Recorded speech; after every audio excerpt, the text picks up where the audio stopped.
Hello, today I'm just taking a few minutes to show you my GenStone project that we finished up. We built the hearth and put the GenStone on. Built the mantle quite a while ago. This was just all drywall, but we finished this project, and I have to tell you, this was probably the nicest stuff I could have ever asked to use. I thought about tile and I said, forget that. So we're pretty happy we went with this, and the way it turned out looks beautiful. So this is GenStone.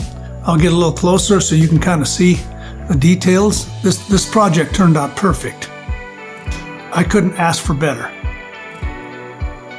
So that's my GenStone project, and I would recommend GenStone definitely. This stuff is easy to work with, and it's really does an outstanding job.